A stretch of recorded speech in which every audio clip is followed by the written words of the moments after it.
আসসালামু আলাইকুম। জান্নাতি রমণী বই থেকে আমাদের আগের পর্বে আমরা জেনেছিলাম শোয়া এবং ঘুমের মাসাইল। আজকের পর্বে আলোচনা করব জন্ম নিয়ন্ত্রণ ব্যবস্থা সম্পর্কে মাসাইল।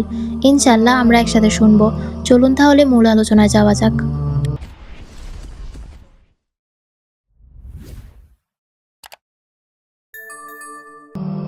জন্ম নিয়ন্ত্রণ ব্যবস্থা সম্পর্কে মাসাইল। জন্ম নিয়ন্ত্রণের জন্য প্রচলিত 3টি ব্যবস্থা রয়েছে, যথা 1. স্থায়ী ব্যবস্থা, যেমন পুরুষদের জন্য ভ্যাসেকটমি ও মহিলাদের জন্য লাইগেশন। এই ব্যবস্থায় অপারেশনের মাধ্যমে পুরুষ এবং নারীর সন্তান দেওয়া ও নেওয়া ব্যবস্থার চিরতরে বন্ধ করে দেওয়া হয়। 2.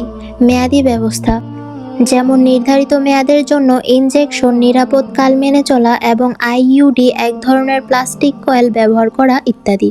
3.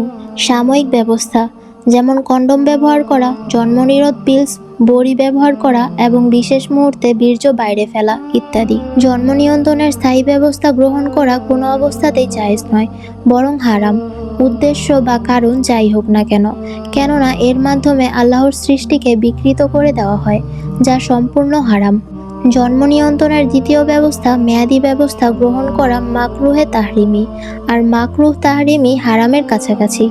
জন্ম নিয়ন্ত্রণের তৃতীয় ব্যবস্থা সাময়িক ব্যবস্থা গ্রহণের পেছনে যদি উদ্দেশ্য এই থাকে যে এতে পৃথিবীর লোক সংখ্যা নিয়ন্ত্রণ থাকবে, খাদ্যের সংকট হবে না, বাসস্থানের সংকট হবে না ইত্যাদি, তাহলে এটা ঈমান বিরোধী চেতনা থেকে হওয়ার কারণে জায়েজ নয়। মনে রাখতে হবে আল্লাহর পরিকল্পনা সকলের পরিকল্পনার চেয়ে উত্তম।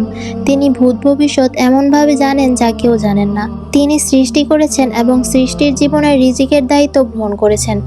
এমন নয় যে এত লোক জন্ম নিচ্ছে যে ব্যাপারে আল্লাহর কোনো পরিকল্পনা নেই বা তাদের রিজিকের ব্যবস্থা করতে তিনি অক্ষম।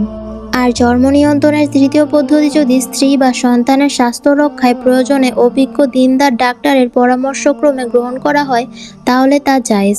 আর তৃতীয় পদ্ধতি যদি বিলাসিতার উদ্দেশ্যে গ্রহণ করা হয় এই ভেবে যে সন্তান কম হলে ঝামেলা কম হবে, সিমসাম থাকা যাবে ইত্যাদি, তাহলে স্ত্রীর অনুমতি সাপেক্ষ তা গ্রহণ করা জায়েজ। তবে এটা খেলাফে আওলা বা অনুত্তম, কেননা এটা ধর্মীয় চাহিদা বিরোধী। ধর্ম চায় রাসূলের উম্মত বৃদ্ধি পাক। রাসূলের উম্মত বৃদ্ধি পেলে রাসূলুল্লাহ সাল্লাল্লাহু আলাইহি সাল্লাম কিয়ামতের দিন এই নিয়ে গর্ব করবে বলে হাদিসে উল্লেখ এসেছে। আলহামদুলিল্লাহ, আজকের পর্ব এখানে শেষ করছি। যারা শেষ পর্যন্ত শুনেছেন তাদেরকে অসংখ্য ধন্যবাদ জানাচ্ছি।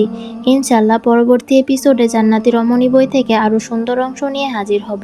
ততদিন পর্যন্ত লাইক সাবস্ক্রাইব করে পাশে থাকুন। আল্লাহ হাফেজ।